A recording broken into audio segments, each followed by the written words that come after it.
The key wouldn't turn properly in the lock, and Naomi stood there on the front porch of her childhood home, struggling with the stubborn mechanism while her suitcase sat at her feet. She'd cut her business trip to Houston short by 2 days, eager to surprise her family for Sunday dinner. The promotion she'd just secured as senior vice president meant a substantial raise, and she'd planned to share the good news with everyone she loved. The lock finally gave way, and Naomi pushed open the door as quietly as possible, already imagining their shocked faces when she walked into the dining room. The house smelled like her mother's pot roast, the special recipe she only made for important occasions. Strange, since nobody knew she was coming home early. Voices drifted from the kitchen, followed by laughter. Naomi smiled, setting her suitcase down gently in the foyer. She'd take off her heels and sneak in to surprise them. But as she bent to unbuckle her shoes, her mother's voice rang out clearly through the archway. "I'm telling you, we need to be more careful about how much we ask for at once. We don't want the wallet to realize what's happening." More laughter erupted. Naomi froze, one shoe in her hand. "Mom, please," her sister Brianna's voice chimed in, dripping with amusement. Naomi's too busy trying to prove herself at that company to notice anything. Besides, she loves feeling needed. It makes her feel important. "The wallet with legs," her brother Jerome added, and the entire table burst into laughter. "That's what she is. A wallet with legs. And the best part? She actually believes we care about her boring finance job." Naomi's hand gripped the banister. Her heart hammered so loudly she was certain they'd hear it in the kitchen. She should walk in there. She should confront them. But her legs wouldn't move. "Be fair now," her father's deep voice cut through the laughter, and for one desperate moment, Naomi thought he might defend her. "Your sister works very hard." "Thank you, Daddy," she thought, tears already forming. "Hard enough to keep funding all of us," he continued, and the relief shattered like glass. "Jerome, how much do you need for that car you wanted?" 30,000. "I figure I'll tell her it's for business equipment. She always falls for the business angle. Thinks she's helping me become successful like her." The contempt in Jerome's voice was a knife between her ribs. "And I need at least 15,000 for my Europe trip," Brianna announced. "I'll say it's for professional development or something. She eats that up." "Don't forget my roof repair," their mother added. "Though that's legitimate."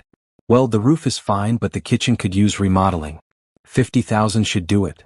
Naomi backed away from the archway, her hand over her mouth to muffle any sound. The expensive heels she'd removed dangled from her fingers. These were the shoes she'd bought to celebrate making 6 figures. The shoes she'd been so proud of until her mother commented that they were showing off, and reminded her that family should come first. "How much has she given us total, you think?" Brianna asked, genuine curiosity in her tone, as if discussing the weather. "I stopped counting after 500,000, Jerome replied. "But who's keeping track? It's not like she has anything else to spend it on. No husband, no kids, no real life outside that office. We're doing her a favor, really giving her purpose." The laughter that followed was the final nail in the coffin of Naomi's naivety. She picked up her suitcase as silently as she'd set it down. Her hands shook as she opened the front door, praying it wouldn't creak. It didn't. The universe granted her that one small mercy. Outside, the autumn air hit her face, cool and sharp. The sun was setting, painting the sky in shades of orange and purple. Beautiful. How many times had she rushed home from work, missing sunsets like this, because someone in that house needed something urgently? How many times had she canceled plans, postponed dreams, sacrificed her own comfort because family came first? Her car sat in the driveway where she'd left it, packed with gifts from Houston. A designer handbag for her mother. The latest smartphone for Jerome. Concert tickets for Brianna and her father. All purchased with love, with the joy of someone who believed she was cherished. She loaded her suitcase into the trunk, moving on autopilot. The gifts could stay. Let them find them eventually and wonder when she'd been here. Let them realize she'd heard everything. But no. That would give them warning. That would allow them to prepare their excuses and manipulations. Naomi took a breath and pulled the gifts out, setting them on the passenger seat. She'd return them. Every single one. As she drove away, she didn't cry. The tears would come later. Right now, her mind was too busy calculating. 8 years. She'd been supporting them for 8 years since landing her first real job out of college. Every promotion meant more requests. Every raise meant higher expectations. She'd missed vacations, worked holidays, picked up extra projects. All to ensure the money kept flowing to the people who saw her as nothing more than an ATM. The wallet with legs. At a red light, Naomi caught her reflection in the rearview mirror. She barely recognized the woman staring back. When had she become so tired?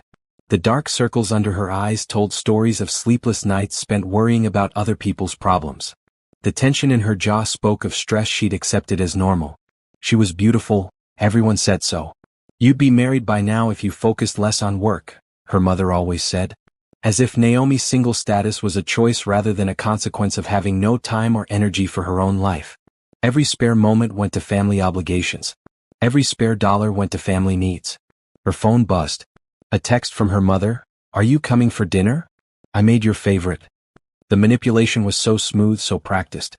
They knew exactly how to keep her hooked. Naomi's fingers hovered over the keyboard. The old her would have apologized profusely, explained the work situation, promised to visit soon. The old her would have felt guilty for disappointing them. But the old her had died in that foyer. Naomi deleted the message without responding and kept driving. She didn't know where she was going yet. Away. That was enough for now. Away from that house, those people, that version of herself who'd been too blind or too desperate for love to see the truth. The city lights stretched before her as she merged onto the highway. Somewhere in this city was the life she should have been living. The life she would have lived if she hadn't been so busy being everyone else's solution. That life was still possible. It wasn't too late. But first she needed to know exactly how bad the damage was. She needed numbers, facts, evidence. Then she needed a plan. Because if her family thought she was just a wallet with legs, they were about to discover that this wallet had a brain, and she was done being used. Naomi pulled into a hotel parking lot. A nice one, the kind she'd always thought too expensive for a simple overnight stay. The kind she'd avoided because saving money for family emergencies was more important than personal comfort. She checked in, took the elevator to a room on the 8th floor and finally let herself cry. She cried for the years wasted. For the love that was never real. For the daughter, sister, and person she tried so hard to be, never realizing she was only valued for her paycheck. When the tears stopped, Naomi opened her laptop. Her bank account login screen glowed in the dim light. It was time to face the numbers.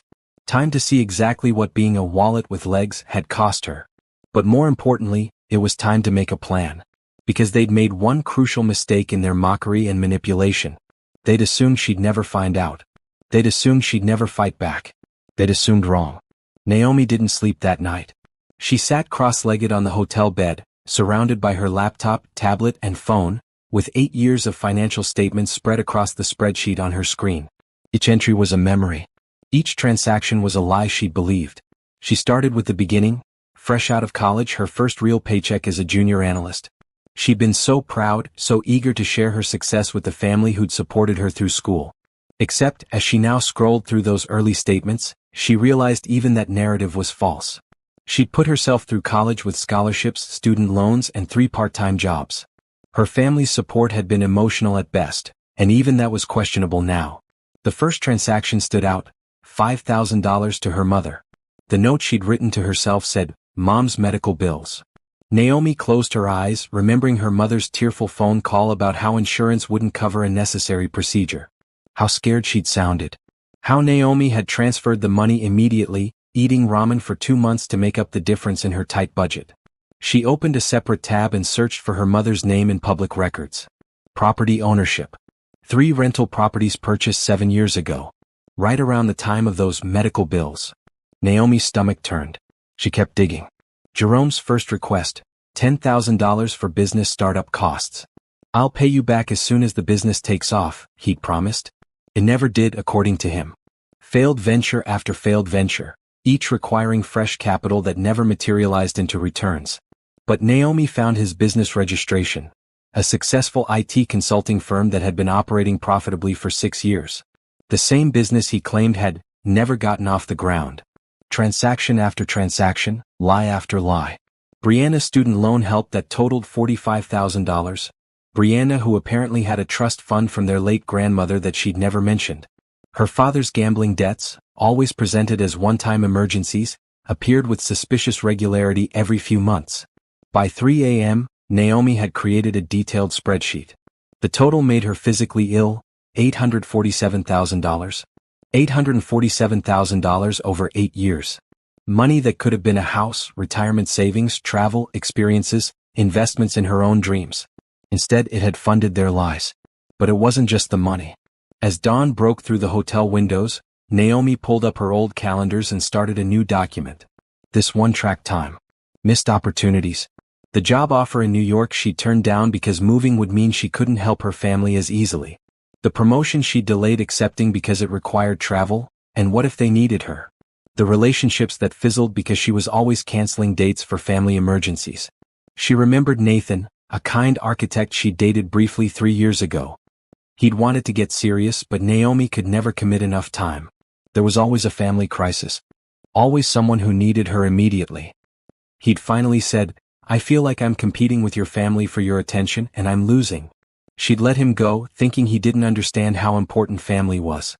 He'd understood perfectly. He'd seen what she couldn't, that she was being used. The memories came flooding back now, viewed through a new lens.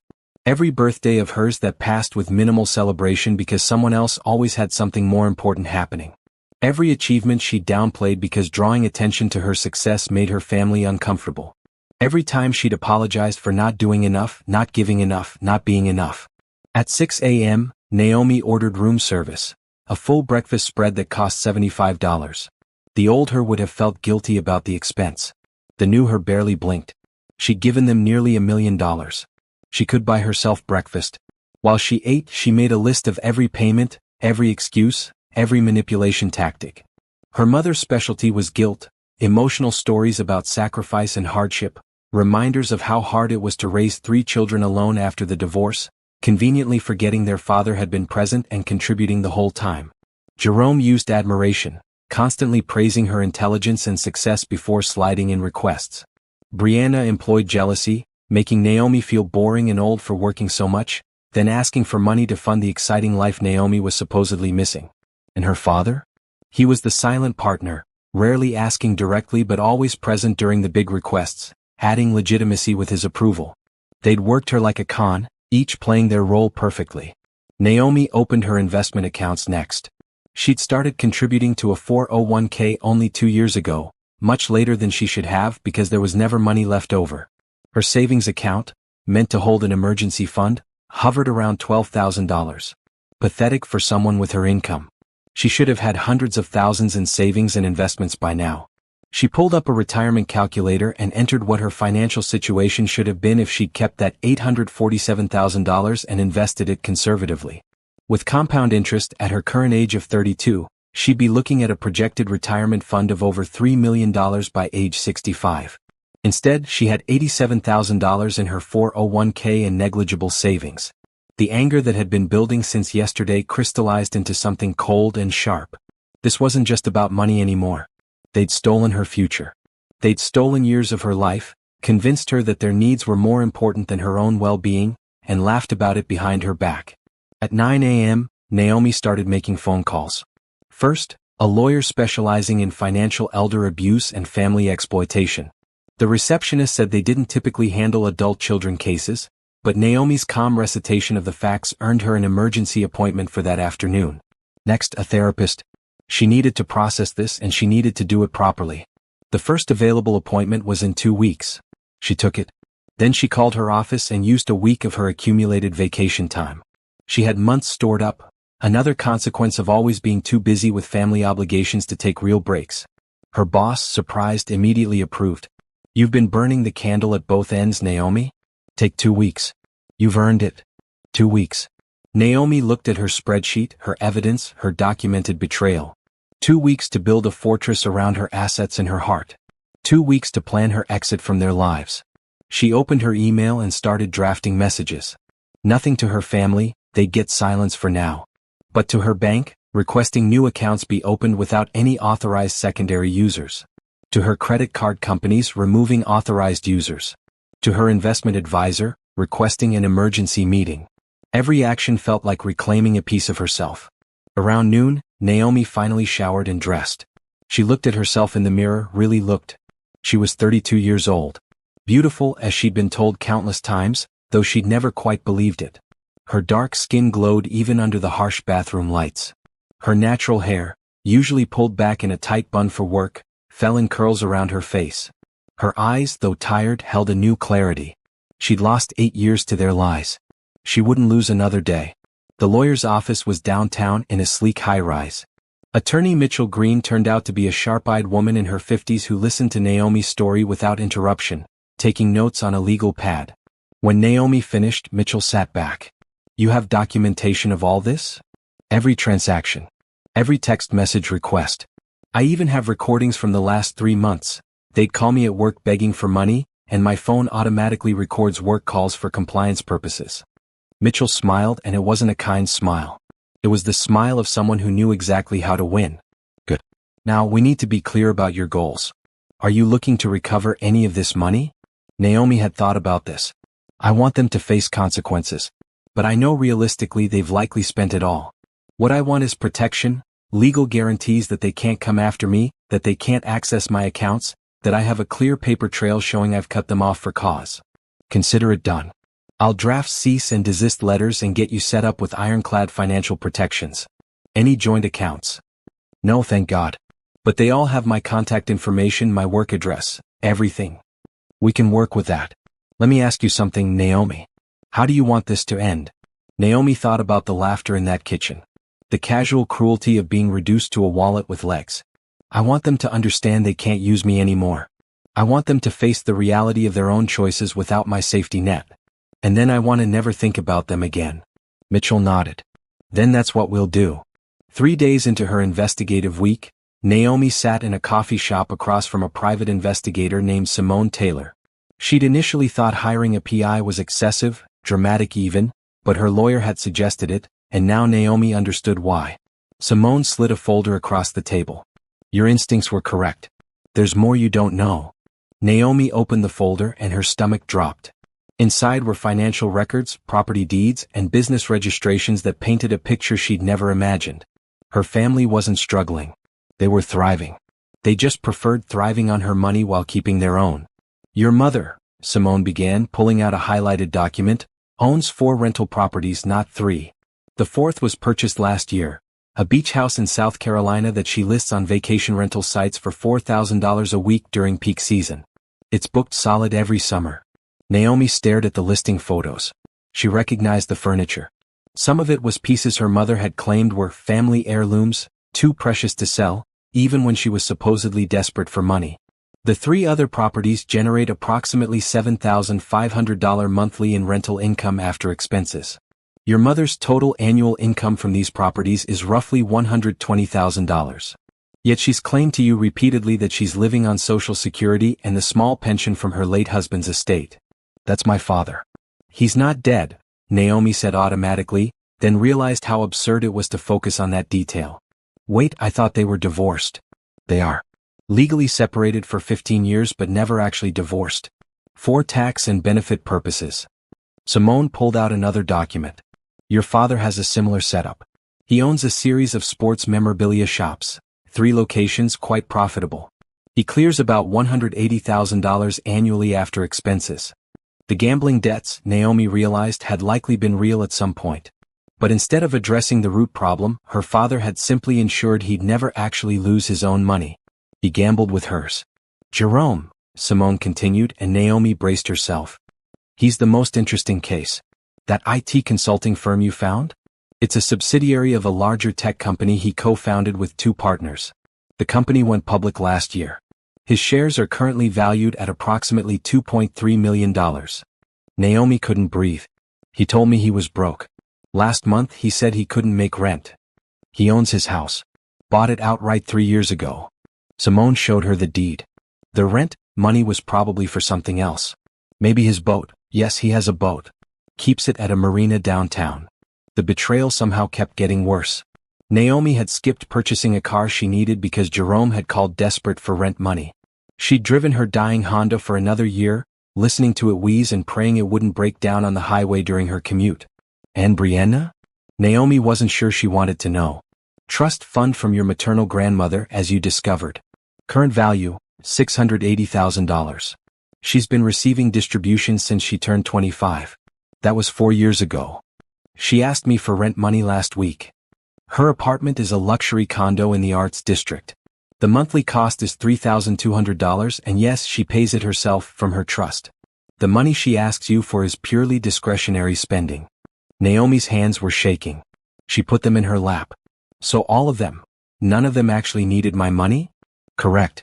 They wanted it because it allowed them to maintain their actual wealth while expanding their lifestyle. You were funding their upgrades while they preserved their assets. Simone's expression was professional sympathy. I've seen this before. Family financial abuse often follows this pattern. The victims are high earners with strong family loyalty.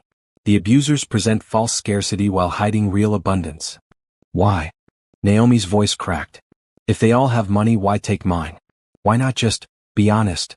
Because people don't like spending their own money when they can spend someone else's. Because they could.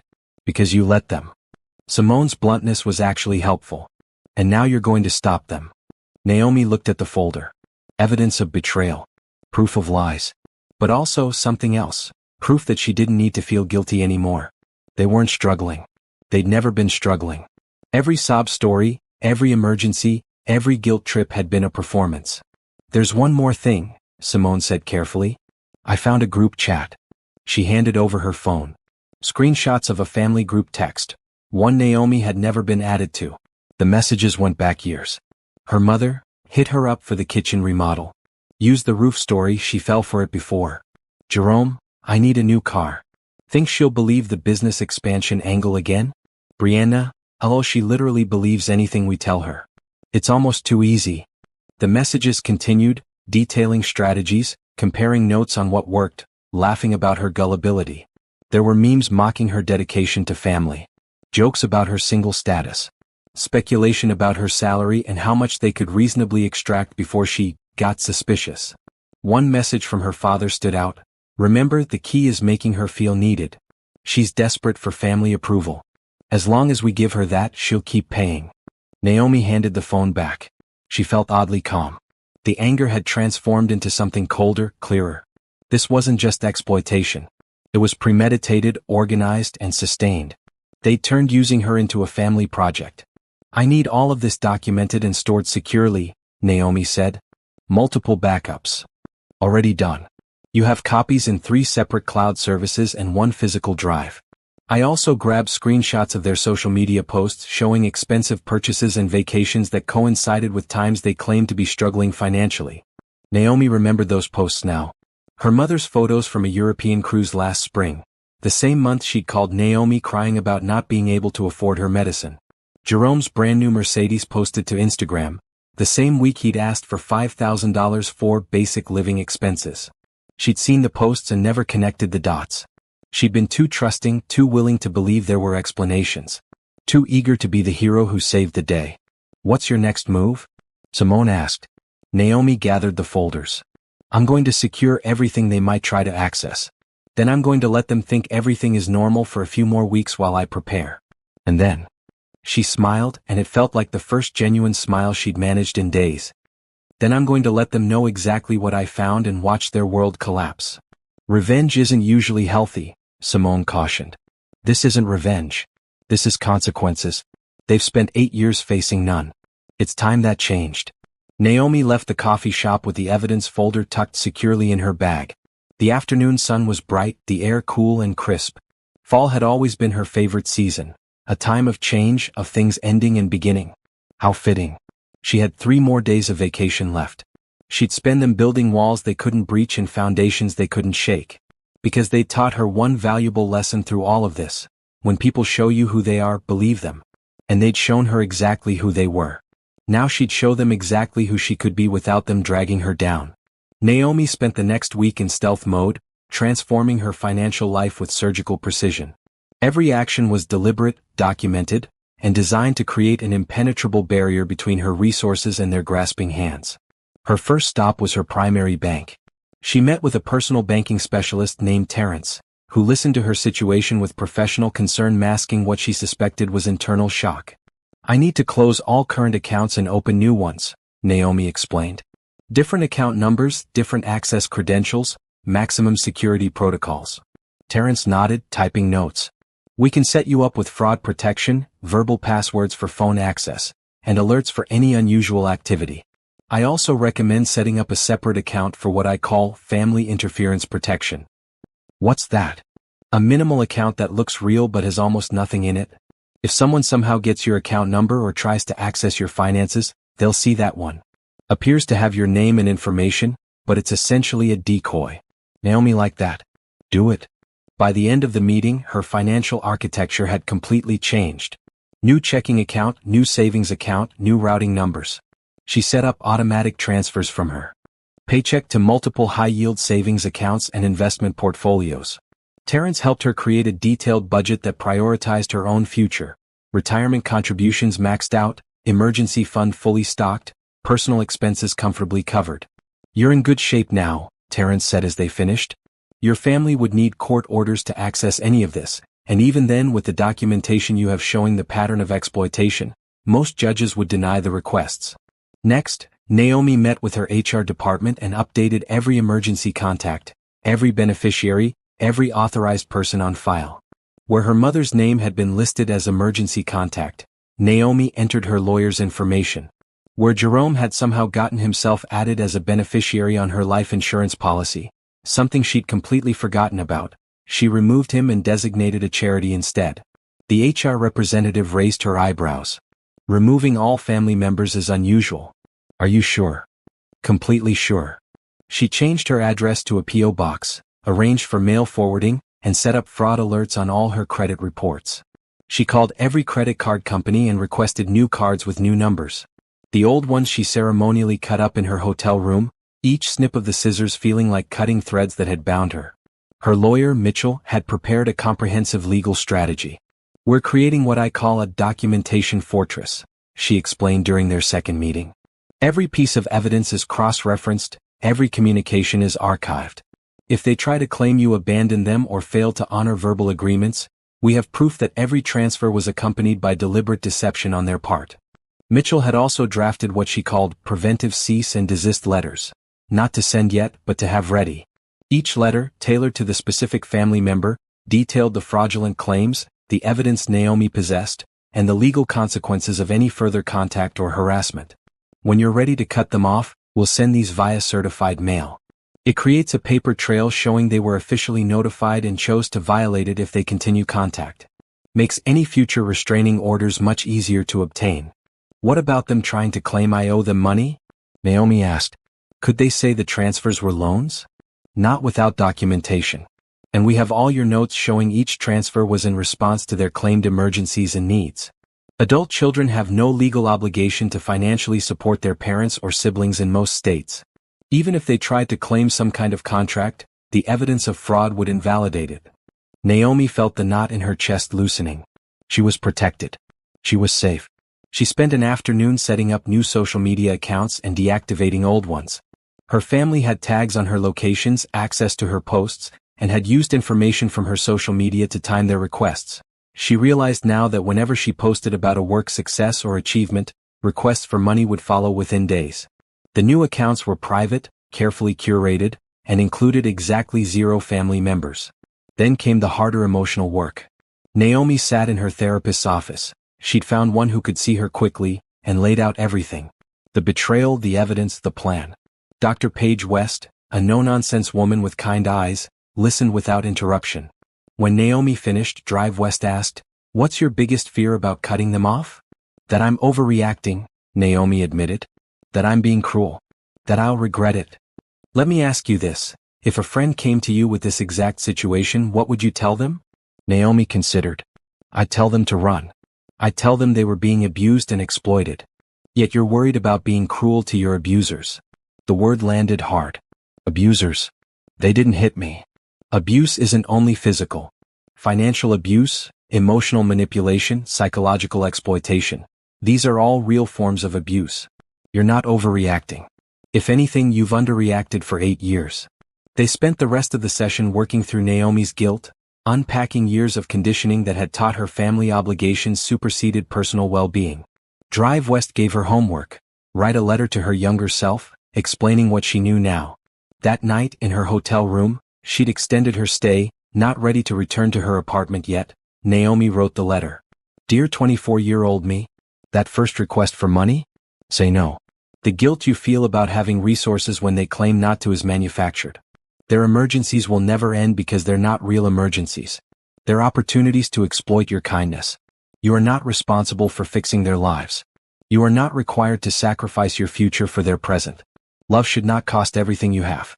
The family you're desperately trying to earn approval from has already decided your worth, and they measured it in dollars. No amount of giving will ever be enough because they don't want your love, they want your money. Save yourself. Choose yourself. Build the life you deserve. You are enough, exactly as you are, without their validation. Love your future self. Naomi cried reading it back. Then she folded it carefully and put it in the folder with all her evidence. A reminder of why she was doing this. Over the next few days she started rebuilding. She joined a gym and actually went, something she'd never had time for before. She called old friends she'd neglected and started reconnecting. She researched hobbies she'd always wanted to try but never could because family obligations ate all her free time. She also started planning her physical exit. Her current apartment lease ended in 2 months. She'd been planning to renew, but now she researched new neighborhoods, places her family didn't know about. Somewhere she could start completely fresh. She found it on the 4th day, a beautiful loft apartment in a renovated warehouse district across town. Floor-to-ceiling windows, exposed brick, and most importantly, a security building with controlled access. The rent was higher than her current place but she could afford it. She'd always been able to afford better. She just hadn't let herself have it. Naomi put down a deposit and signed the lease. Move-in date, 6 weeks from today. Enough time to finish preparing to get everything in place. Her vacation week was ending and she'd need to return to work. But she felt ready now. Armed with legal protection, financial security, and a clear exit strategy, she could face her family's next attempts at manipulation with calm detachment. Because she knew something they didn't, the ATM was permanently out of service. They just hadn't gotten the memo yet. Returning to work felt like stepping back into normal life, except nothing was normal anymore. Naomi sat at her desk, staring at the same computer screen she'd looked at thousands of times before, but seeing it through different eyes. Everything looked the same but she had fundamentally changed. Her phone buzzed. A text from her mother. "Haven't heard from you in a while, honey. Everything okay?" The old Naomi would have felt immediate guilt and responded with apologies and explanations. The new Naomi recognized the message for what it was. A check-in to make sure the ATM was still operational. She waited 3 hours before responding with a simple, "Busy with work. Talk later." No apologies. No explanations. No openings for requests. The response was almost immediate. "Of course, sweetie. We're so proud of how hard you work. Your father's car broke down and the repair is going to be expensive. Could you help out? Just $2,000. There it was. The actual reason for the check-in. Naomi smiled at the predictability. Her father, who owned 3 profitable businesses and cleared $180,000 annually, apparently couldn't handle a $2,000 car repair. She waited until end of business day to respond, "Really swamped right now. Had some unexpected expenses myself. Can't help this time." Her phone immediately rang. Her mother. Naomi let it go to voicemail. The voicemail was a masterclass in manipulation. Worry about Naomi working too hard, concern about her not taking care of herself, gentle reminders that family takes care of family, and a carefully casual mention of how her father really needed that car for work and how hard it would be for him to manage without it. Naomi deleted it without responding. The texts escalated over the next few hours. Her mother. Jerome. Brianna. Even her father, whose text style was clearly dictated by someone else. Each message employed a different angle: guilt, obligation, concern, flattery. They were cycling through their greatest hits, trying to find the button that would make her comply. None of them worked anymore. Naomi knew the truth. Their concern was for her bank account, not her well-being. After 3 days of increasingly desperate messages, Naomi sent a group text to the family chat they'd finally added her to, probably realizing she might notice the exclusion. "Hey everyone, work has been incredibly demanding and I'm having to tighten my budget due to some unexpected financial obligations. Won't be able to help out with anything for a while. Hope you understand." The message was deliberately vague, giving them nothing concrete to argue against while establishing a clear boundary. The response was immediate and telling. Her mother called instead of texting, always a bad sign. Naomi answered on speaker while she organized her desk. "Naomi, honey, what's going on? What financial obligations?" "Just personal stuff, Mom. Nothing to worry about. But your father really needs help with that car repair.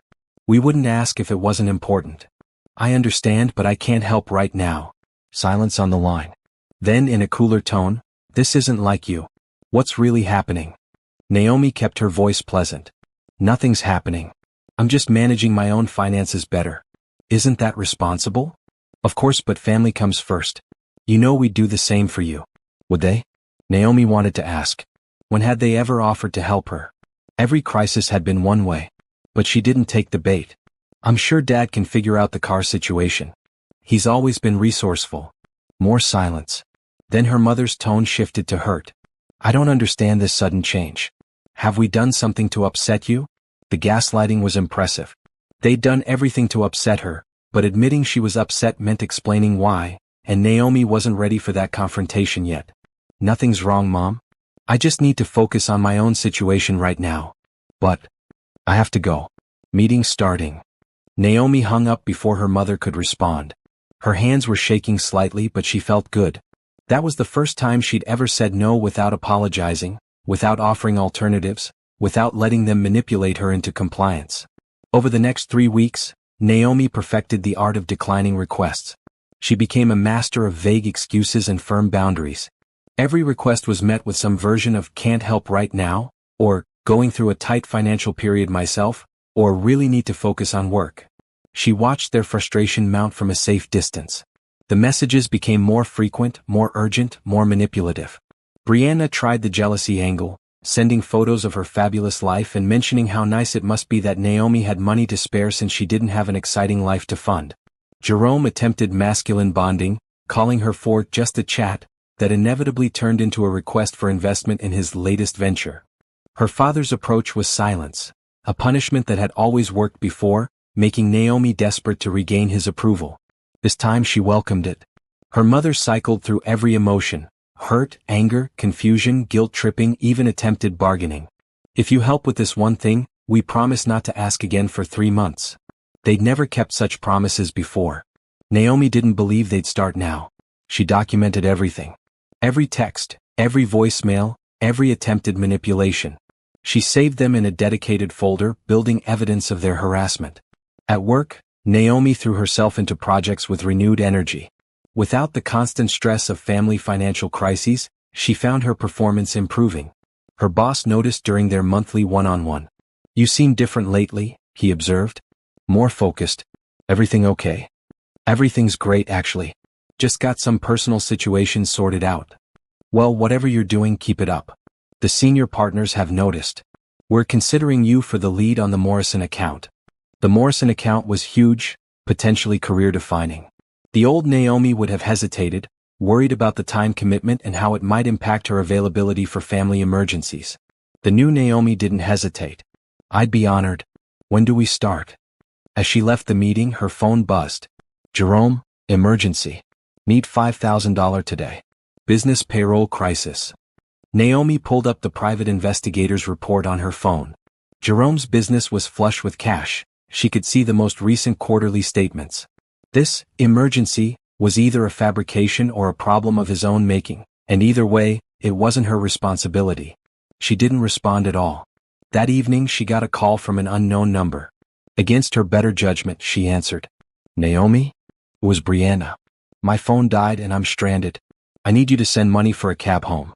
Just $100. "Where are you?" "Downtown. Can you just send it? My phone's about to die completely." Naomi could hear the lie. Brianna's voice was too clear, too calm for someone in crisis. If her phone was dying, why hadn't she called from a friend's phone first? "Call an Uber. They take credit cards." My wallet was stolen. That's why I need." "Then call the police to report the theft. They can help you get home." "Naomi, please." "I'm hanging up now. Good luck with your situation." Naomi ended the call and blocked the number. Within an hour, she received a furious text from her mother accusing her of abandoning Brianna in an emergency. Naomi checked Brianna's public Instagram. Her sister had posted a selfie from her apartment 20 minutes ago, clearly safe and sound. She screenshot it and sent it to her mother without comment. The response was delayed. "Then, she must have found another way home. But you should have helped." Naomi didn't respond. Each small victory felt monumental. Each boundary she held felt like reclaiming pieces of herself. She was learning to sit with the discomfort of their disapproval, to recognize that their anger at her saying no wasn't her responsibility to fix. Drive West had told her this would be the hardest part. The extinction burst, when the manipulation would intensify before they either gave up or escalated to a full confrontation. Naomi was ready for either outcome. Let them escalate. Let them show their true colors even more clearly.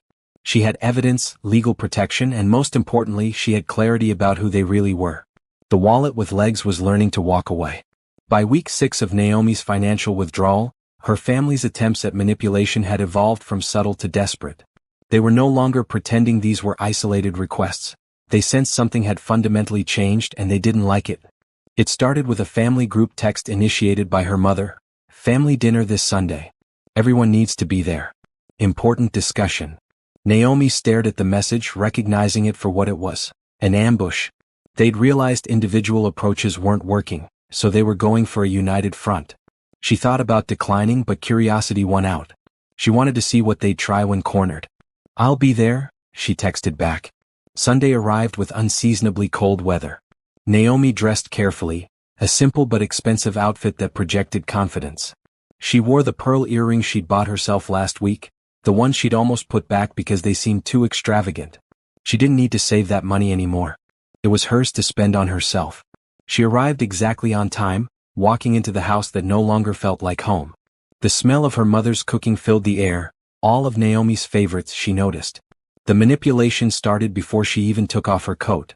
Everyone was already seated in the living room. 4 against 1. Naomi took the single armchair, refusing to sit on the couch where they could box her in. Naomi, honey, her mother began, her voice honey sweet. We've been so worried about you. No need to worry. I'm fine. But you've been so distant lately, Brianna chimed in. You never respond to messages anymore. I've been busy with work. The Morrison account is demanding. That's exactly what we want to talk about, Jerome said, leaning forward.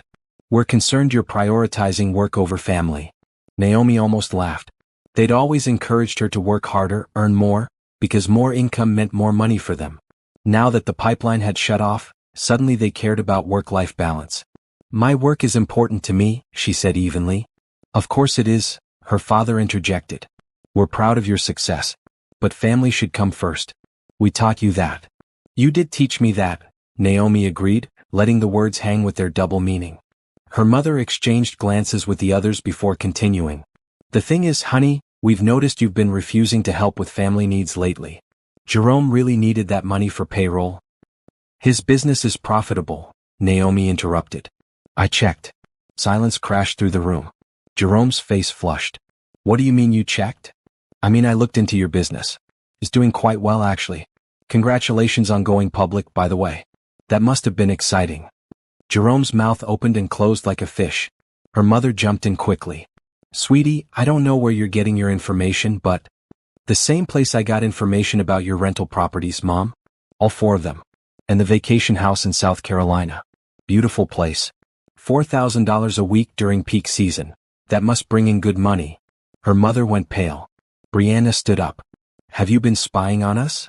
I've been doing research on my own finances, trying to understand where all my money went over the last 8 years. You'd be amazed what you can find with public records. Now wait a minute, her father said, his voice taking on a hard edge.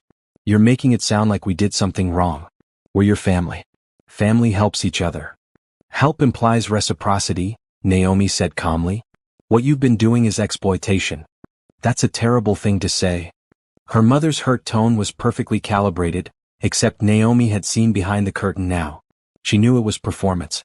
I have text messages, Naomi continued. A group chat I was never added to, where you all discussed how to manipulate me, what stories would work best, how to maximize what you could get from me. Would you like me to read some of them? The silence this time was absolute. Brianna sat back down. Jerome's face had gone from flushed to ashen. Her mother's hands trembled slightly. How did you? Jerome started. That doesn't matter. What matters is that I know the truth. I know about your Mercedes, Jerome. About your boat. I know about Brianna's trust fund. About Dad's memorabilia shops. About all the lies, all the fake emergencies, all the manufactured crises designed to get money from me. Her father stood up. You ungrateful. Careful, Naomi interrupted, her voice sharp.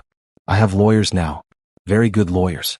And they're very interested in words like fraud and financial exploitation. So choose your next words carefully. He sat back down. Her mother tried one more time, tears forming in her eyes. Naomi, honey, you're twisting things. Yes, maybe we didn't tell you everything about our situations, but we're still family. You can't just abandon us over some misunderstanding. This isn't a misunderstanding. This is 8 years of deliberate deception. $847,000 to be exact. Money that should have been my future, my security, my life. Instead, it funded yours while you kept your own wealth safe. You gave that money willingly, Brianna said, her voice defensive. We didn't force you. You lied to me. Every single time. That's called fraud, Brianna. And I have documentation of every lie, every fake emergency, every manipulation. What do you want? Jerome asked finally. Why are you telling us this now? Because I want you to understand that it's over. No more money. No more fake emergencies. No more manipulation. I'm done. You can't just cut off your family, her mother protested. Watch me, Naomi said, standing up. I came here today to tell you in person that I know everything. You're all financially secure, you always have been. You don't need my help and you never did. So figure out your own lives from now on. And if we don't accept this, her father challenged, then my lawyers will send formal cease and desist letters, and I'll pursue legal action for the fraud. I'd prefer not to do that, not for your sake, but because I'd rather spend my energy on my own life than on you. But I will if you force me to. She walked toward the door, then paused and turned back. You know what the saddest part is? I would have helped you if you'd been honest. If you treated me like family instead of an ATM. But you made a choice and now I'm making mine. Naomi, wait, her mother called, standing up. Let's talk about this. We can work something out. There's nothing to work out. Goodbye. Naomi walked out into the cold afternoon, leaving the door open behind her. She could hear them arguing before she even reached her car, blaming each other, panicking about what she might do. She drove away without looking back. Her phone started ringing within minutes. Her mother. Then Jerome. Then Brianna. Text messages flooded in, apologies, accusations, demands, guilt trips. She pulled over at a shopping center and blocked all their numbers. Then she called Mitchell, her lawyer. It's done. I told them I know everything. How did they react? Exactly as you'd expect. Denial, anger, manipulation. They'll probably try to contact me repeatedly. Forward everything to me. If they persist, we'll send the cease and desist letters. Are you okay? I'm perfect, Naomi said, and realized it was true. The confrontation she'd been dreading felt like liberation. I'm going to enjoy the rest of my day. They can figure out their own lives now. She hung up and sat in her car for a moment, feeling lighter than she had in years. Then she drove to the bookstore, bought 3 books she'd been wanting to read, treated herself to an expensive coffee, and spent the afternoon in a cozy cafe reading.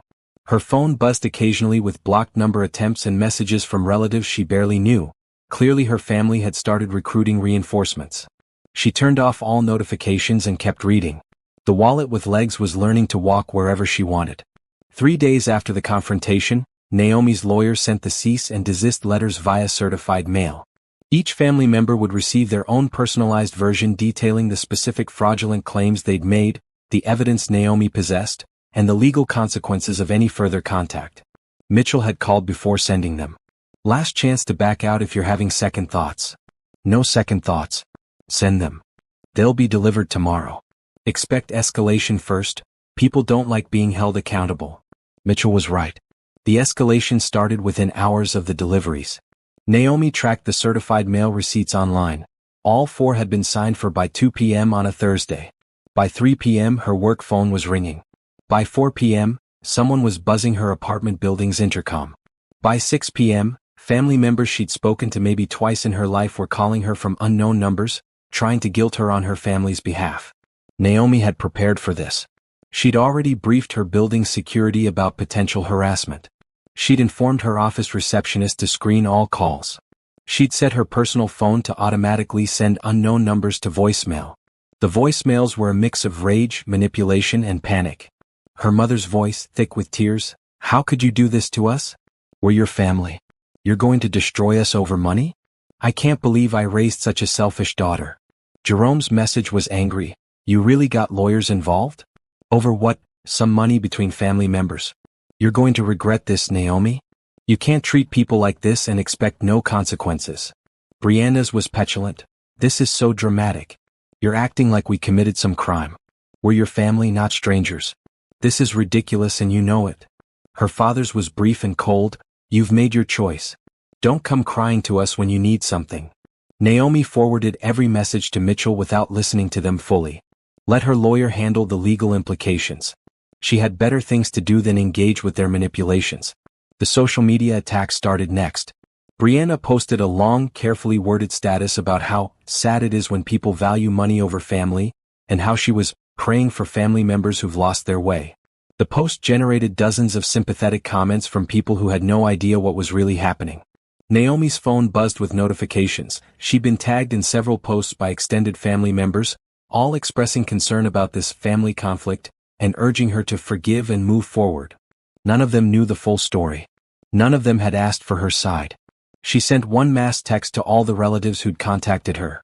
I appreciate your concern, but this is between me and my immediate family. I've set boundaries that I need respected. Thank you for understanding. Then she muted all those conversations and went back to her evening plans, a pottery class she'd signed up for. Something she'd always wanted to try but never had time for because family obligations always came first. The clay was cool and smooth under her hands. The instructor was patient and encouraging. For 2 hours, Naomi focused on nothing but the spinning wheel and the shape forming under her fingers. Her bowl was lopsided and amateur, but it was hers. She'd made it. No one had demanded it from her. No one would take it. She carried it home carefully, this imperfect creation, and set it on her kitchen counter where she could see it. A reminder that she was building something new. The harassment continued for 2 weeks. Her family tried everything, showing up at her office building, having relatives call claiming emergencies, even filing a wellness check with the police, claiming they were concerned about her mental state. The police visit was almost funny. 2 officers appeared at her door looking uncomfortable. We got a call expressing concern about your welfare, ma'am, the younger officer explained. Naomi invited them in, offered coffee, and calmly explained the situation. She'd cut off contact with financially abusive family members who were now harassing her in retaliation. She showed them her lawyer's contact information and the cease and desist letters. So you're okay? No one's holding you hostage or preventing contact. The older officer asked with a slight smile, clearly understanding what was happening. I'm completely fine. Better than I've been in years, actually. My family is just upset that I stopped giving them money. The officers documented that she was safe and of sound mind, wished her luck, and left. She later learned from Mitchell that the false wellness check could potentially be added to a harassment case if needed. After the police visit failed, her family tried the nuclear option. They showed up at her apartment building en masse on a Saturday morning. All 4 of them, plus her Aunt Gloria and cousin Simone, standing in the lobby demanding to see her. Building security called up. Ms. Naomi, there are several people here claiming to be your family. They're quite insistent. They're not welcome. Please ask them to leave, and if they refuse, call the police for trespassing. Understood, ma'am. Naomi watched from her 8th-floor window as security escorted her family out of the building. Her mother was crying dramatically. Jerome was arguing. Brianna was recording on her phone, probably for more social media sympathy posts. Her father stood with his arms crossed, looking furious. She felt nothing watching them. No guilt, no sadness, no anger. Just a profound sense of relief that she'd gotten away. That afternoon, Mitchell called. I just received a call from a lawyer representing your family. They want to negotiate. Negotiate what? I don't want anything from them. They're claiming they want to make things right and restore the family relationship. I think they're realizing the legal threats are serious and they're trying to avoid potential consequences. What do you recommend? We meet with them, on our terms, in my office with everything documented. Let them make their case. Then you can decide how you want to proceed. Naomi agreed. The meeting was scheduled for the following Thursday. She walked into Mitchell's conference room to find her entire family seated on one side of the table with their lawyer, a nervous-looking man who kept adjusting his tie. Mitchell sat beside Naomi on the other side. Thank you all for coming, Mitchell began professionally. My client has agreed to this meeting to hear what you have to say. Naomi's mother immediately launched into her prepared speech. Naomi, sweetheart, we've all had time to think and pray about this situation. We realize there may have been some misunderstandings about financial matters, and we want to make things right. What specific misunderstandings? Mitchell asked before Naomi could respond. Well, her mother faltered. Perhaps we weren't always clear about our own financial situations. You mean you deliberately lied about being in financial crisis to fraudulently obtain money from my client? The family's lawyer jumped in. That's a harsh characterization. These were family members helping each other? With lies, Mitchell said flatly. We have documentation of false claims, concealed assets, and coordinated manipulation. Would you like me to present it? Silence. What we'd like, the family's lawyer tried again, is to reach an agreement that avoids any legal action. My clients are willing to apologize and commit to not requesting financial assistance in the future. In exchange for? Mitchell asked. A mutual agreement to drop any potential legal claims and maintain family privacy about these matters. So you want my client to sign away her right to pursue legal action for fraud in exchange for a promise you won't keep asking her for money? Mitchell's tone was incredulous. The same promise you've broken repeatedly for 8 years? We're trying to be reasonable here, Jerome said, his voice tight with barely controlled anger. Naomi finally spoke. You don't get to define reasonable. Reasonable would have been honesty from the beginning. Reasonable would have been respecting me as a person instead of treating me as a resource. Reasonable would have been not mocking me behind my back while taking my money. We never, Brianna started. Should I read the text messages? Naomi pulled out her phone. She's just our wallet with legs. Too busy proving herself to notice anything. She actually believes we care about her boring finance job. Should I continue? Her family had the grace to look ashamed, at least momentarily. Here's what's going to happen, Naomi continued. You're going to leave me alone. Completely. No calls, no texts, no social media posts, no showing up at my home or work. No recruiting relatives to contact me on your behalf. Nothing. And if we agree to this, her father asked, then I won't pursue legal action for the fraud. I won't try to recover the money you took. We didn't take anything, Jerome interrupted. You gave. Through fraud, Mitchell interjected. Which makes it theft. Shall we contact the district attorney's office? Jerome shut up. As I was saying, Naomi continued, I won't pursue recovery or press charges. But if any of you violate this agreement, if any of you contact me or harass me in any way, I'll pursue every legal option available. Mitchell has all the evidence organized and ready. One violation and we file. This is blackmail, Brianna protested. This is consequences, Naomi corrected. You want me to simply move on and forget 8 years of lies? Fine. But I move on alone. You don't get my money and my presence in your life.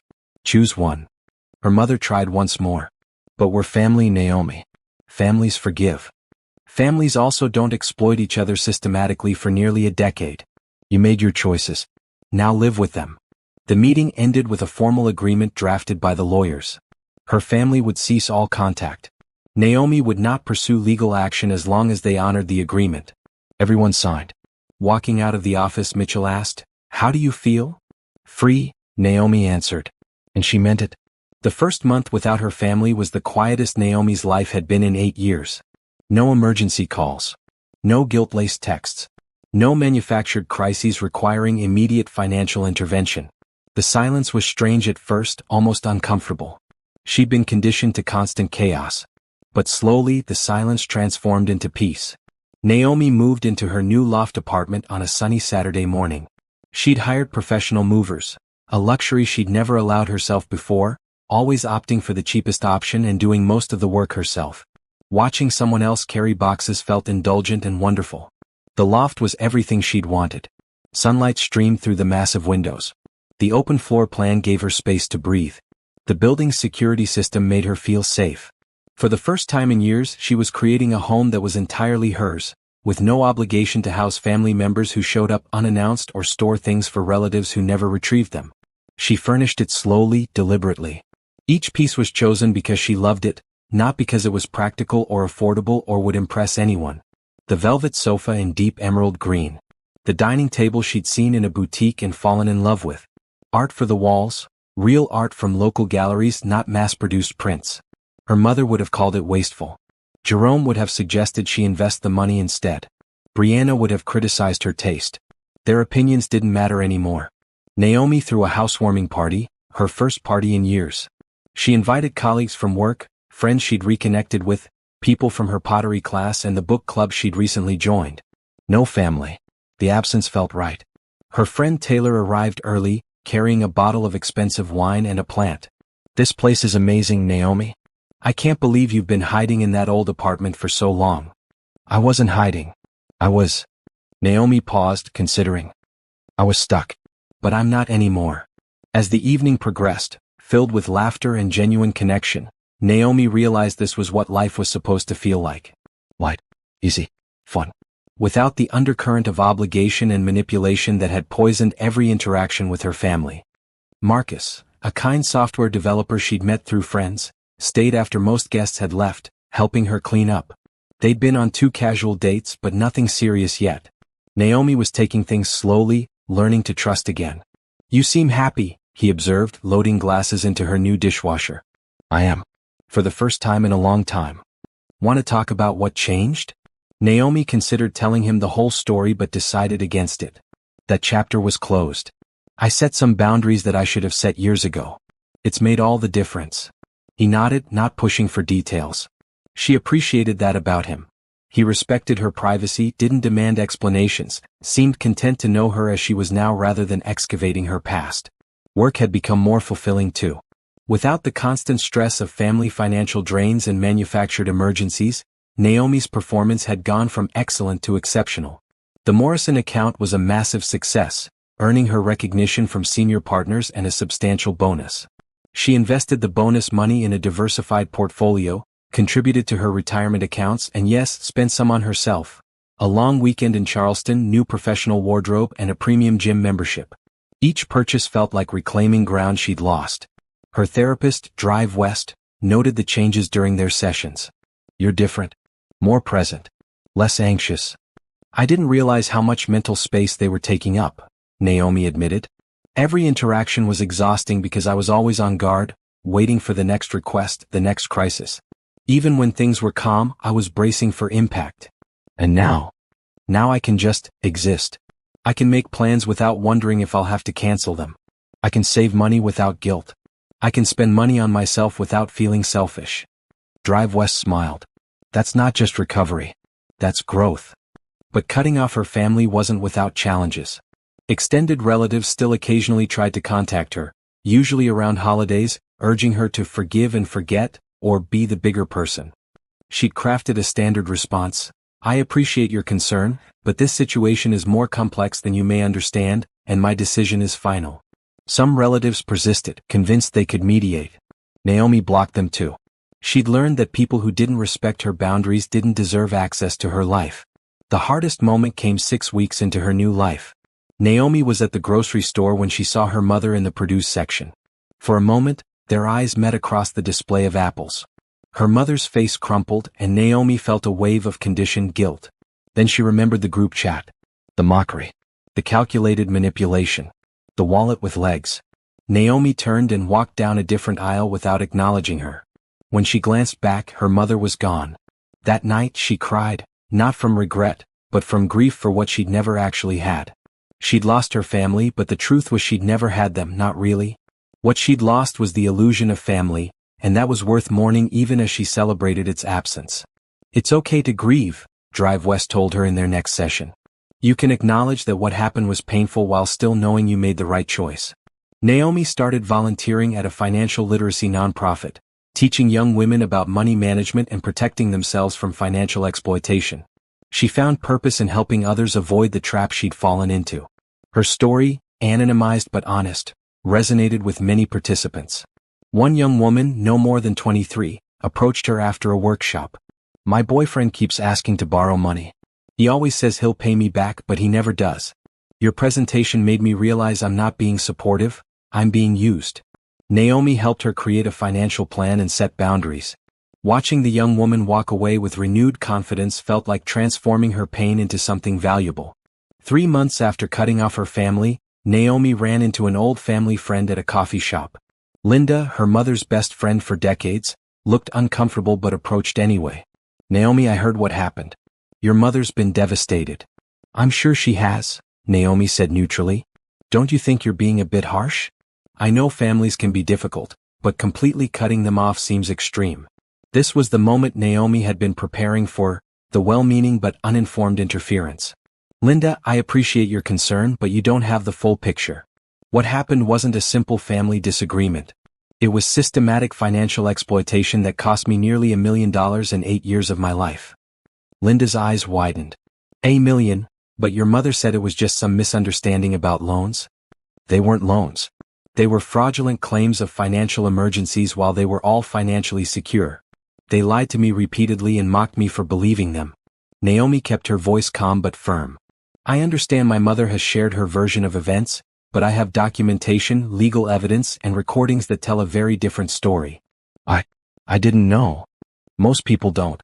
That's how this kind of abuse works. It's hidden, and the abusers present themselves as victims when they face consequences. I'm not asking you to choose sides, but I am asking you to respect my decision. Linda nodded slowly and left without pressing further. Naomi hoped she'd tell her mother what she'd learned, but she knew better than to expect it would change anything.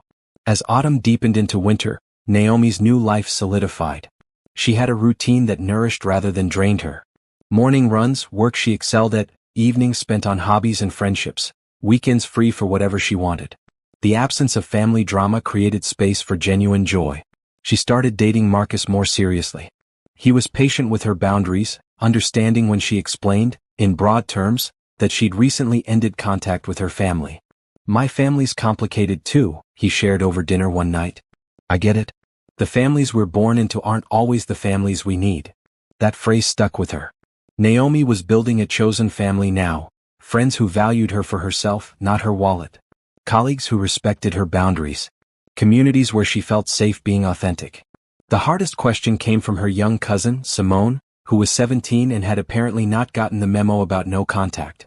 She texted Naomi, "My mom says you abandoned us. What really happened?" Naomi thought carefully before responding. Simone had always been a good kid and she didn't deserve to be caught in the middle. I didn't abandon anyone. I set boundaries with people who were taking advantage of me financially. If you ever want to talk about it when you're older and can understand the full situation, I'm open to that. But for now, this is between me and my immediate family. Simone responded, "That's fair. I'm sorry whatever happened hurt you."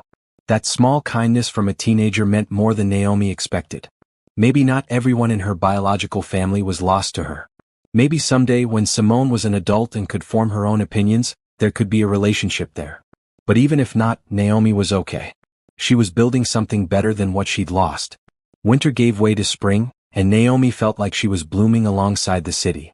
6 months had passed since she'd cut contact with her family, and the transformation in her life was remarkable. The Morrison account had been such a success that the firm promoted her to executive vice president, a position that came with a corner office, a significant raise, and a seat at the partners' table. The old Naomi would have immediately thought about how much more she could send home. The new Naomi thought about how she'd invest in her own future. Her financial advisor, Craig, had become a regular part of her quarterly planning. He'd helped her create a comprehensive wealth-building strategy that made up for the 8 years she'd lost. "You're in remarkable shape," he told her during their spring meeting. "With your current savings rate and investment strategy, you'll hit your early retirement goal by 55, maybe sooner." Early retirement. The concept felt like a fantasy even though it was mathematically sound. Naomi had spent so long in survival mode that planning for abundance felt foreign. She'd also hired a financial planner who specialized in what they called prosperity psychology, helping people who'd experienced financial trauma rebuild a healthy relationship with money. "You keep apologizing for spending money on yourself," the planner, Tasha, observed during one of their sessions. "You bought yourself a professional massage after a 90-hour work week, and you started our session today by justifying why you deserved it." Naomi hadn't even realized she was doing it. Habit, I guess. It's more than habit. It's deep conditioning that your needs come last, that spending money on your own comfort is selfish. We need to reprogram that. They worked on what Tasha called guilt-free spending goals, budget categories specifically for things that brought Naomi joy without any productive justification.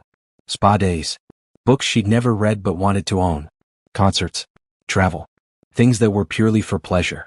Naomi's spring trip to Paris was the first test. She'd always wanted to visit but had convinced herself it was frivolous. Now she spent 10 days wandering museums, eating incredible food, and doing absolutely nothing productive. It was glorious. She sent no postcards to family members because there were no family members to send them to. The absence of obligation made the trip sweeter. Marcus had wanted to come, but Naomi had insisted on going alone. "I need to prove to myself I can do this, enjoy life on my own terms for my own pleasure." He'd understood, which was one of many reasons their relationship was working. He gave her space to heal while remaining consistently present when she needed him. They'd defined their relationship as serious but not rushed. Both had been burned before and were taking their time. When Naomi returned from Paris, she found her pottery skills had improved enough to move to an intermediate class.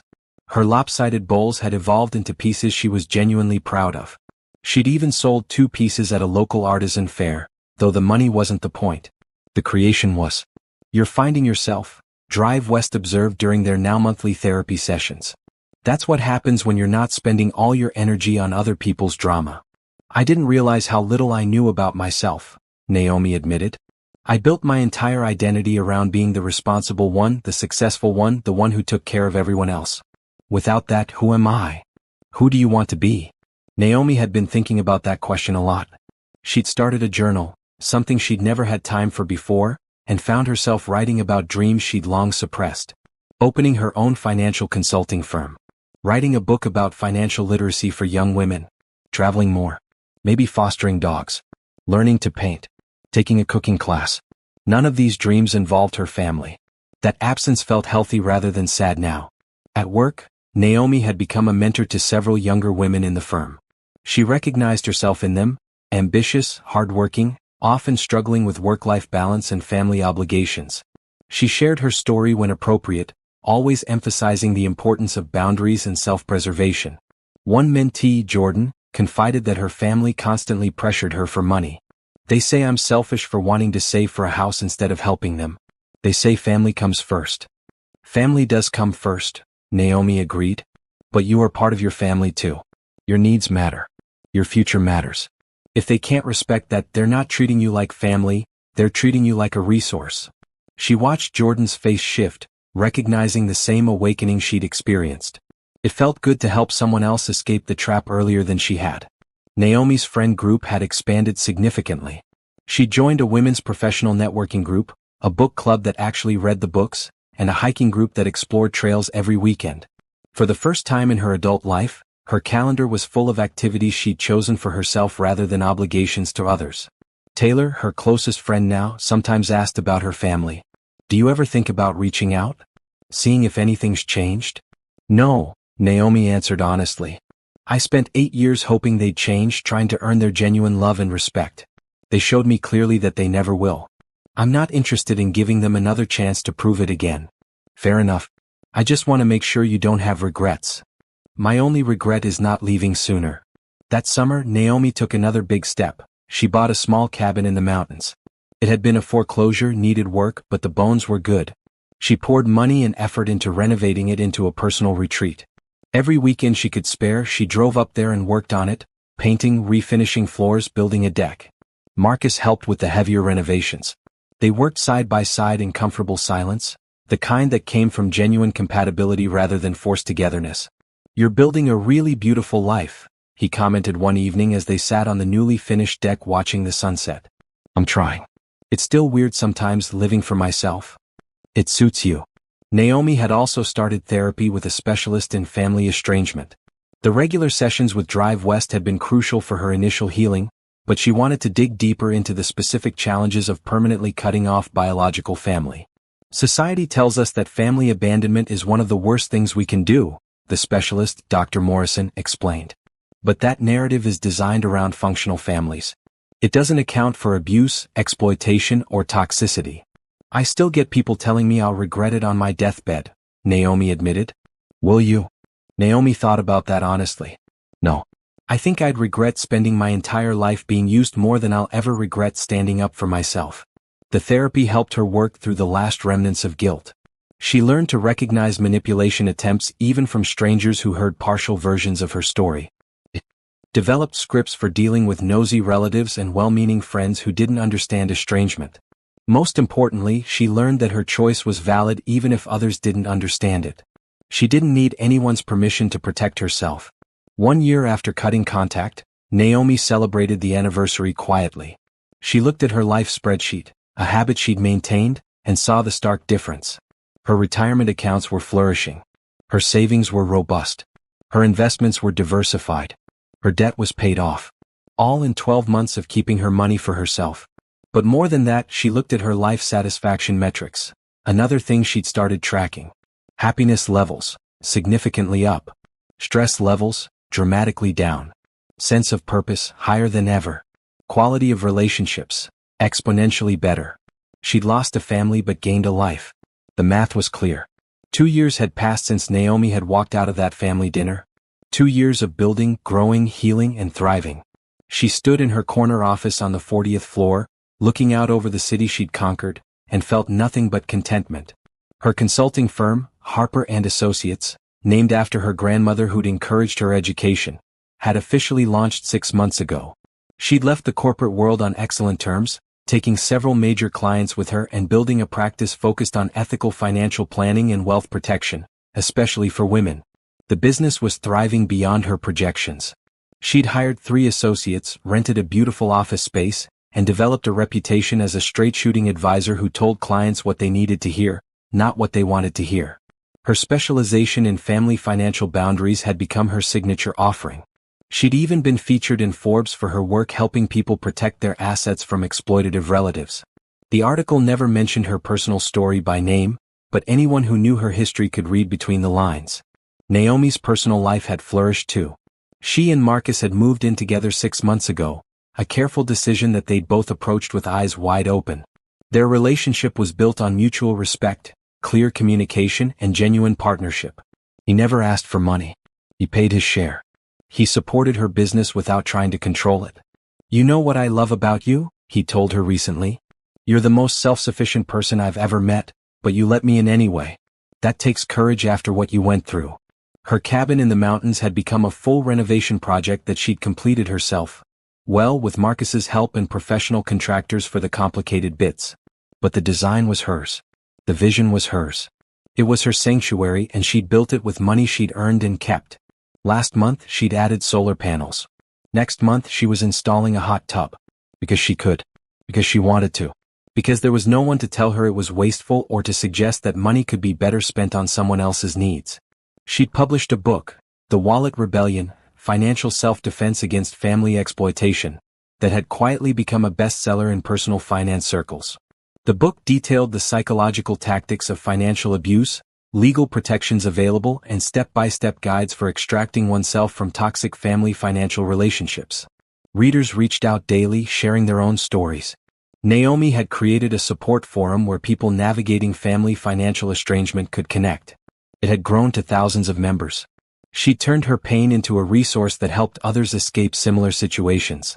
Taylor hosted a celebration dinner for the book's success at an upscale restaurant downtown. Naomi's chosen family gathered around the table.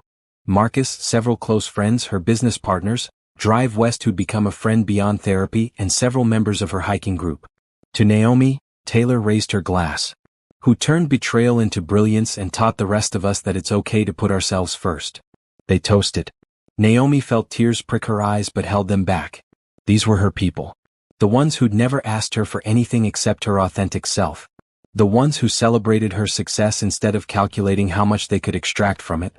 After dinner, as people began to leave, Marcus pulled her aside. "There's something I wanted to run by you." Naomi tensed slightly, old instincts, but his face was excited, not manipulative. "My company's opening a West Coast office. They want me to head it up. It would mean relocating to San Francisco for at least 3 years." "That's amazing," Naomi said, genuinely happy for him but mentally calculating what this meant for their relationship. "The thing is, I don't want to do it if it means losing you. But I also don't want to ask you to uproot your whole life for my career. So I'm putting it out there, what if we both went? Your business is remote capable, you've been talking about expanding anyway, and San Francisco has a huge market for your services." Naomi considered. 2 years ago, she would have dismissed the idea immediately. Stability had been everything because chaos had been her normal. But now, "I've never lived anywhere but this city," she said slowly. "I know. It's a huge ask. Take time to think about it." "I don't need time." Naomi felt a smile spreading across her face. "Let's do it. Let's go." Marcus's face lit up. "Really? Really? I've spent too much of my life being afraid to take risks because I was busy taking care of everyone else's problems. This feels like an adventure. And I've learned that adventures are worth having." They'd move in spring. Naomi started planning immediately, researching San Francisco's financial market, identifying potential office spaces, connecting with West Coast business networks. The excitement was intoxicating. But first there was one more piece of business to handle. 3 weeks before the planned move, Naomi was grocery shopping when she rounded a corner and literally bumped into her sister. The collision was unavoidable, and for a moment they stood face to face. Brianna had changed. She looked older, harder. The designer clothes were gone, replaced with off-brand pieces that looked worn. Her hair, usually professionally styled, was pulled back in a simple ponytail. "Naomi," she said, and there was no warmth in her voice. "Brianna." They stood in awkward silence. Then Brianna laughed bitterly. "You look good. Really good. New clothes, new confidence. Guess cutting us off worked out great for you." "It did," Naomi said simply. "We lost the house, you know. Mom's rental properties were over-leveraged, and without your contributions she couldn't make the payments. She's living in a one-bedroom apartment now." Naomi felt nothing. She owned multiple properties and had rental income. If she lost them, that's a consequence of her financial decisions. Jerome's business went under. Turns out he didn't actually know how to run a company without someone bailing him out constantly. "Also not my problem." Brianna's face reddened. "Dad's sick. He needs expensive medical treatment. He has 3 profitable businesses and presumably health insurance. I'm sure he'll figure it out." "You're really not going to help? Even with Dad sick?" Naomi looked at her sister and saw a stranger. Whatever connection they'd once had, or whatever connection Naomi had imagined they had, was long gone. "Brianna, for 8 years I helped with every crisis you manufactured. I gave you nearly $1 million based on lies. I sacrificed my future for your present. And you mocked me for it." Naomi kept her voice calm. "So no, I'm not going to help. Helping would require me to trust that any of what you just told me is true, and I don't. I know Dad has assets. I know you all have resources you've hidden or mismanaged. Figure it out like adults instead of looking for another person to exploit. We're family." "No, we're related. Family doesn't treat each other the way you treated me. You made your choices. These are the consequences. Now move, please. You're blocking the pasta." Brianna stepped aside, her mouth opening and closing. Naomi took what she needed from the shelf and walked away without looking back. Her hands were steady as she continued shopping. Her heart rate was normal. She felt no guilt, no doubt, no urge to rush back and apologize. She'd meant every word. At the checkout line she found herself smiling. That encounter, the final test of her resolve, had proven something important. She was fully healed. The guilt they'd conditioned into her was gone. The obligation she'd felt was extinct. She was completely, totally free. Moving day arrived with perfect weather. Naomi watched the movers load her carefully curated possessions into the truck. Everything she owned now she'd chosen deliberately. Nothing was a hand-me-down she'd accepted out of guilt. Nothing was a gift that came with strings attached. Marcus's hand found hers as they watched. No second thoughts? None. You. Not a single one. They drove west with their lives packed in a moving truck, the cabin rented to vacationers, and the city of her birth disappearing in the rearview mirror. Naomi felt light, unburdened, full of possibility. San Francisco welcomed them with fog and opportunity. Naomi's business took off immediately. The West Coast had plenty of wealthy individuals dealing with family financial complications, and her reputation preceded her. Within 3 months she had to hire 2 more associates. She and Marcus explored their new city together. They hiked in Marin. They ate dim sum in Chinatown. They attended concerts at the Fillmore. They built a life that was entirely theirs, with no ghosts from the past haunting them. One evening, sitting on their apartment balcony watching the sunset over the bay, Marcus asked, "Do you ever think about them? Your family?" "Sometimes," Naomi admitted. "But not with sadness or guilt anymore. Just curiosity about what they're doing. If they ever understood what they did wrong. If they changed." "Do you care if they changed?" "No. That's for them, not for me. My healing didn't require them to acknowledge what they did. It only required me to acknowledge it and act accordingly." She thought about the girl she'd been, eager to please, desperate for approval, willing to sacrifice everything for people who saw her as nothing more than a wallet with legs. That girl was gone. In her place was a woman who knew her worth, protected her boundaries, and built a life that reflected her values. Harper and Associates continued to grow. Naomi opened a second office in Portland. She hired a team of advisors who specialized in financial abuse cases. She partnered with domestic violence organizations to provide services to survivors.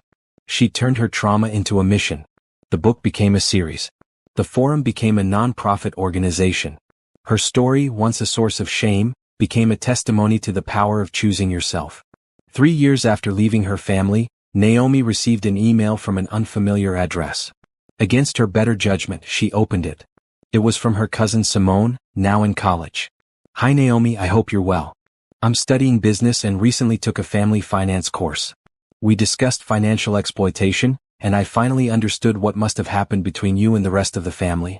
I'm sorry I didn't get it before. I'm sorry for how they treated you. I hope you're happy wherever you are. You don't have to respond to this.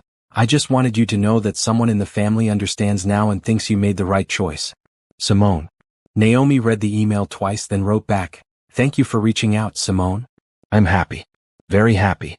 I hope college is going well for you. If you ever want to talk about financial boundaries or business ethics, I'm here. Take care of yourself. Naomi."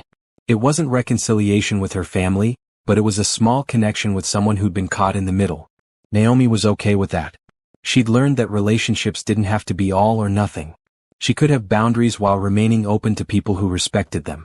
5 years after the day she'd overheard them call her, "just our wallet with legs," Naomi stood in a ballroom accepting an award for her contributions to financial literacy and protection of exploitation victims. The audience included clients she'd helped, associates she'd mentored, and Marcus, who beamed at her from the front row. In her acceptance speech, she talked about the importance of knowing your worth, not just financial worth but human worth. About the courage it takes to walk away from people who don't value you. About building a life on your own terms instead of living by someone else's definitions of obligation. "I spent years measuring my value by how much I could give to others," she told the audience. "It took me 8 years and nearly $1 million to learn that my value wasn't in my wallet. It was in me. In my intelligence, my integrity, my capacity for genuine love and connection. Once I understood that, everything changed." The standing ovation lasted 3 minutes. Afterward, dozens of people approached her, sharing their own stories of family financial abuse, thanking her for speaking out, asking for advice. Each conversation reminded Naomi why the pain had been worth it. She'd transformed suffering into service. She'd turned betrayal into a blueprint for others to follow. She'd taken the worst experience of her life and made it mean something. That night, back in their Bay Area apartment, Marcus proposed. The ring was simple and beautiful, no diamonds, just her favorite stone, turquoise. "I want to build a life with you," he said. "Not because I need you to take care of me or fix me or fund me, but because you make me want to be better, and I hope I do the same for you." "You do," Naomi said, sliding the ring on. And yes. They married 6 months later in a small ceremony at the cabin in the mountains, the place Naomi had built with her own hands and money. The guest list included chosen family only. No biological relatives attended. No one sent gifts with strings attached. No one calculated what they could gain from the union. It was perfect. Standing on her deck in her wedding dress, looking at the people who'd chosen to love her for who she was rather than what she could provide, Naomi felt complete. She'd lost a family but found herself. She'd given up people who used her and gained people who valued her. She'd walked away from exploitation and toward empowerment. The wallet had learned it was never just a wallet. It was a person, worthy of respect, capable of love, deserving of happiness. And that person had built a beautiful life, one boundary at a time. As the sun set over her mountain sanctuary, Naomi raised a glass with her chosen family and toasted to the future. To freedom. To authenticity. To living well. Because living well wasn't just the best revenge. It was the best life.